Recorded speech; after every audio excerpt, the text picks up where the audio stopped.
Welcome to the 8th video of our Exponent series. We'll be dealing with combinations of exponent rules. So far we've gone over things like combining like terms, which you see here. We've done distribution and FOIL, distribution over here, FOIL on the right. Multiplying exponential expressions, which looks a little bit like this. We've done dividing exponential expressions. We've done raising expressions to another power, but also raising it to the power of 0, which you see to the left and right. Negative exponents. And you've seen the last one, which was fraction exponents and roots and how to deal with each one of these scenarios. Today, if you don't remember one of those concepts, if you want to go back and re-watch one of those videos that I've made for you, I labeled them nice and clearly on YouTube. If you need to go to like Exponent Series 1 or Exponent Series 2, it's labeled 1 through 7, which each one of those categories in the title. So they're easy to find if you need to refresh your memory on those concepts. So we're going to get right into it. Like terms in combination. So in this problem, I have this group being added to this other group. That's why they're in parentheses sets. Now, if you see parentheses sets like this, of course, we know that we need to get rid of those parentheses. But as you can see inside of this one, normally if you're doing order of operation, you want to do stuff inside parentheses first before you drop them. But there's nothing inside this parentheses set that you can combine. So remember, combining like terms, you only add or subtract things that are like terms. But there are no like terms in here. Don't forget, these x's are different than this type of x. So these can't combine, the 6 doesn't combine with the x either. So nothing really does anything. In this parentheses set, nothing happens there either. So I just need to add this group to the other group and combine my like terms then. So this plus sign, if you see a plus sign with the parentheses and there's no number out here in the front, technically you can just drop the parentheses. There's no reason for the parentheses even to be there. So I'm gonna just rewrite the problem. This is gonna look like 3x squared minus x plus 6. Then plus, I can just get rid of the parentheses set. Doesn't even matter. If it was a minus sign, it'd be different, and we'll go over that next. But if it's just a plus sign with no number to distribute, it doesn't even matter. So x squared plus 4x minus 8. All I did was drop the parentheses. From here, I'm going to combine like terms. So x squareds and x squareds can combine, of course. These x's are the same type of x's over here. And my last one, I'm just going to use black. My numbers will combine with numbers. So I'm going to go ahead and just combine those like terms. This is the next problem, kind of ignore it while I do this. So 3x squared plus x squared, I'm going to combine with whatever sign happens to be in front of that term, because that plus sign belongs to x squared. So it's 3x squared plus x squared, which is 4x squared. Don't forget there's an imaginary 1 here. So 4x squared.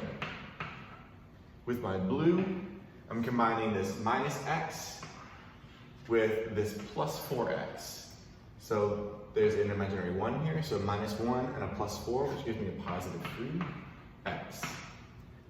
My last thing are numbers. I have a plus 6 and a minus 8. If I combine a plus 6 and a minus 8, I get a negative 2. And that is your final answer, 4x squared plus 3x minus 2. In this next example, here we actually do have a minus sign in between. So I have this group minus this other group. Now, like the last problem, like if there was a plus sign here, I could just drop it and it would be insignificant. But because it's a minus sign, the minus sign actually does distribute to the rest of the stuff here. So this minus sign will change this, because it's like saying negative 1 times all that stuff. So negative 1 times that, negative 1 times this one, negative 1 times this one. Essentially all that happens is you're basically changing the signs of those things over there. So negative 1 times 2x is negative 2x squared. Negative 1 times positive 5 is a negative 5. Negative 1 times negative 4 is positive 4. So really the only thing that happened, instead of it saying 2x squared plus 5x minus 4, the plus sign just became minus, the minus sign just became plus. That's all that happens if there's a minus sign in front. It just changes the signs inside. So this front one doesn't have anything out here that's going to distribute, so you can just drop those parentheses. So your problem is just that first one and the second one, and then here we go. Combine our like terms, x squared to x squared, so I get 5x squared. My x's with my other x's is negative 8x my numbers with my numbers, so I get 10. That's your final answer to this problem. Now this is the last one for this specific slide, for this combination slide. Hopefully everything, yeah, you can see everything on the screen, so that's good.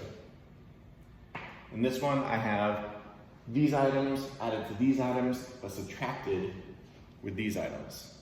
So the plus sign means I can just ignore those parentheses over there and this parenthesis over here, but the minus sign over here will affect this stuff. So I'm gonna start rewriting it. 13x to the 5th is gonna remain 13x to the 5th, minus 5x squared, plus 4x. Then this stuff stays the same, plus 4x, minus 3x, plus 2, 25. Then I'm just going to change those signs. So it's going to, instead of it being a positive 6x to the 5th, it's a negative 6x to the 5th. It won't say plus, it'll say minus. It won't say plus, it'll say minus. Now we just go ahead and combine our like terms. So look for things that are similar. I have an x to the 5th and an x to the 5th. They're being added, so it's 17x to the 5th. X squared with another x squared. Oh, I have more than that. Let's go back. So I have a 13x to the 5th, I have a 4x to the 5th, and I have a minus 6x to the 5th. So it's 13 plus 4 minus 6. So 13 plus 4 is 17, minus 6 is 11. So I have 11x to the 5th. I'm going to go ahead and erase those as we go so you can see what's happening. Those are the items that combine. So continuing, let's just look at what's left. I have a negative 5x squared and a negative x squared, which is a negative 6x squared. So I'm done with this item, and I'm done with this item. I have a positive 4x and a negative 3x, which just leaves you with a 1x. You don't have to write the 1, but I'm doing it just so you can see. And then 25 minus 10, which is just 15, a positive 15, and that's your final answer. The next one, distribution combos. Just to refresh your memory a little bit, here's what happens with distribution. This 3 has to be multiplied here and here, because distribution means share, so you're sharing with everything. 3 has to share with the x, and 3 has to share with 5. You can't just share it with one thing, it has to share with everything. So it's 3x minus 15. Same thing here, x is being shared with everything. Just don't forget that x times x is x squared. X times 6 is just 6x. And I made this one a little bit harder just so you would know. Now that we've had the rule where when you are multiplying exponential expressions, you add the exponents, I went ahead and made this problem. So I'm going to share with everything. So negative 3x times 2x to the 4th. Hopefully by now you'll see that this is going to be negative 6x to the 5th. Jeez. So it's negative 3 times 2, which gave me the negative 6. X to the 1st, since there's nothing there, is going to be added to x to the 4th, which gives our x to the 5th. Plus negative 3, and then x and x is x squared. And last one, negative 3 and negative 5 is positive 15, and our x just stays there with it. And that's our final answer. Nothing combines because there are no, like these x's to the 5th are not the same type of x as these x squareds. So please do not try to combine anything here. And the last one for this slide, a combination where you have like terms happening, but then you also have distribution in the middle.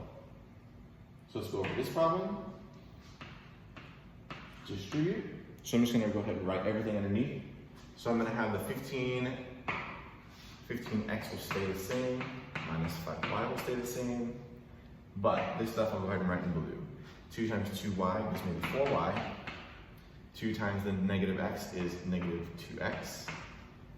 And then the 6y will stay the same. So that's all that happened with that distribution. That's what you see. Now from here, we just go ahead and continue the problem. Move this out of the way. Oh, here we are. All right, so let's combine our x terms, 15 of them, and then minus 2 of them. So I should have 13 x's. So I'm done with this 15x and that minus 2x. Now I'm just left with a bunch of y's.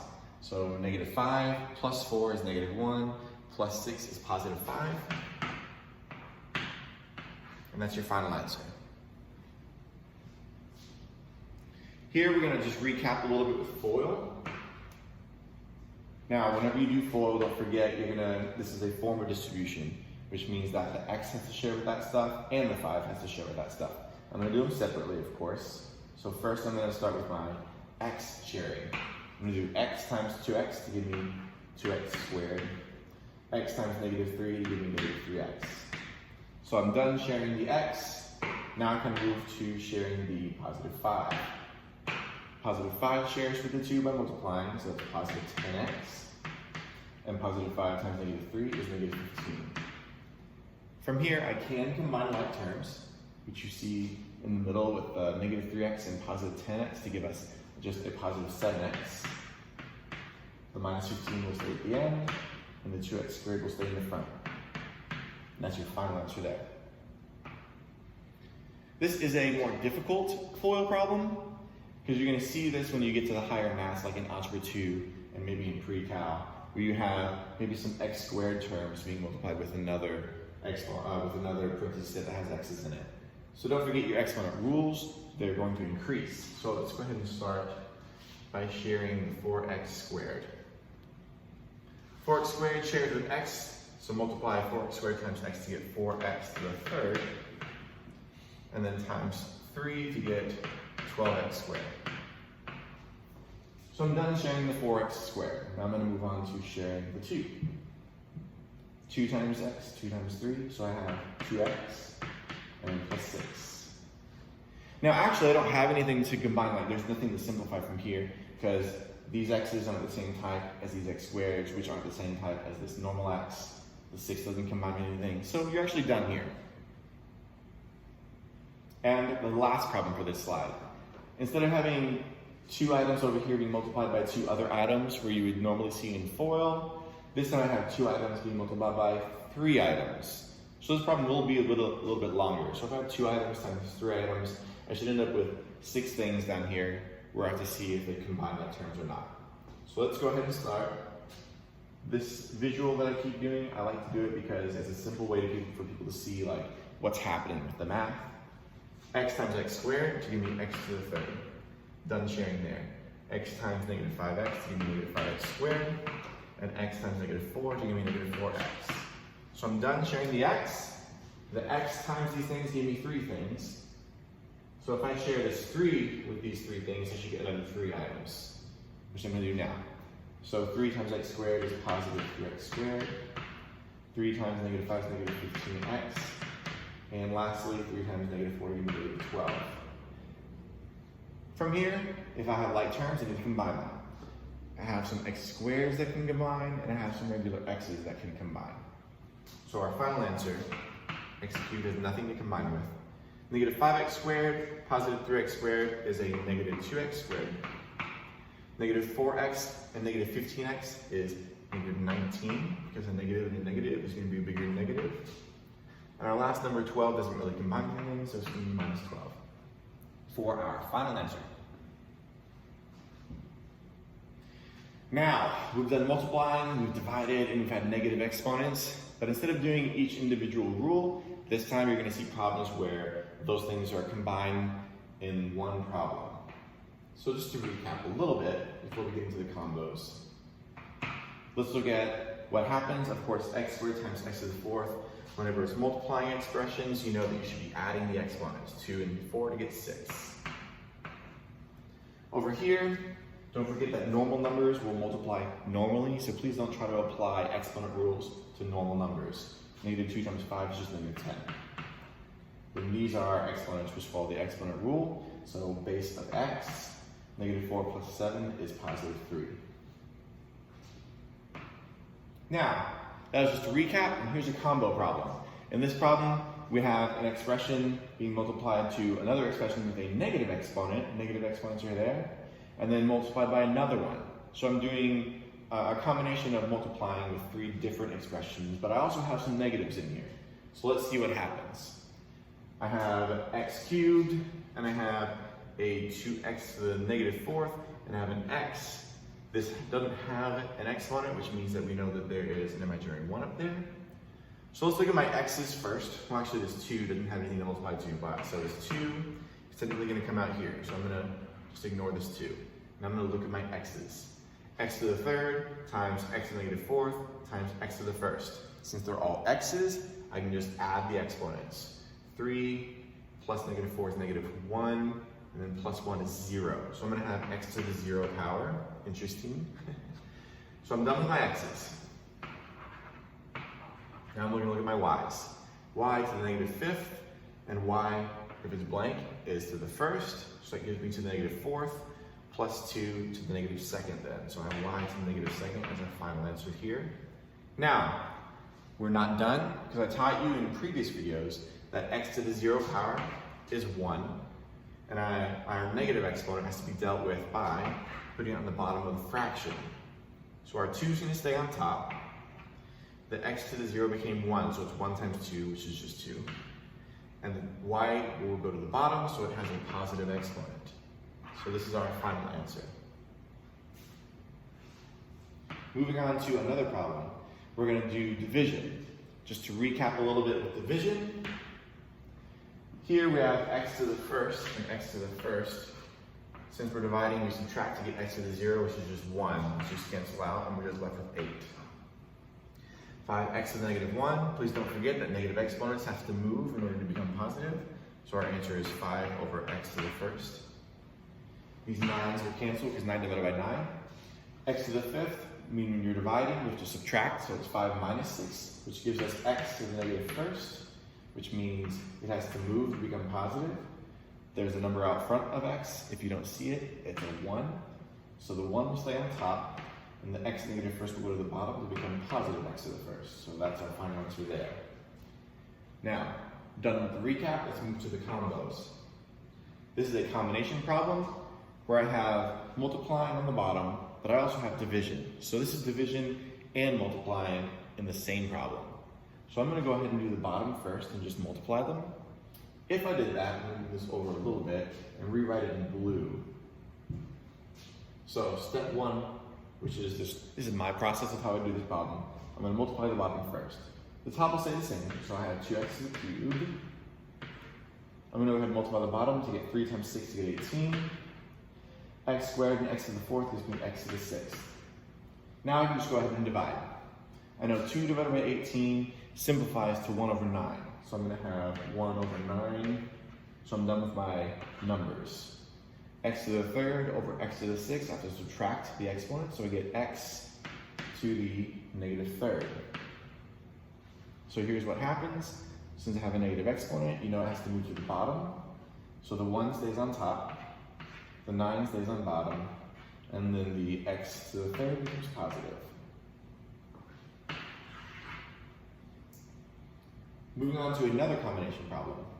This one's a lot trickier because it looks like a huge jumbled mess, and a lot of people will look at this and maybe start to shut down because they don't know where to begin. As long as you pick a beginning point, you can just go ahead and start doing the problem. For example, like when I look at this problem, I know it's a mess, but I gotta start somewhere.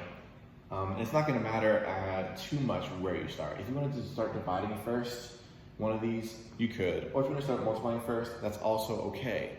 I'm personally going to multiply first on top. I'm going to have negative 2 and 5 to get 10, negative 10. X cubed and x, don't forget that's a 1 right here. So that's x to the fourth. Y to the fourth and y to the negative second, it's just y squared. So that's my top stuff. It is simplified to that. The bottom stuff I didn't do anything with, so it's going to stay the same. And from here, I can go ahead and divide. Negative 10 over 8 is going to simplify to negative 5 over 4. So I'm done with my numbers. X to the fourth over x to the fourth is going to be x to the 0, which cancels to become 1. Y to the second, y to the sixth, when subtract, is going to be y to the negative 4, which means that this negative exponent has to move in order to become positive. So our final answer here is going to be negative 5 over 4 y to the fourth.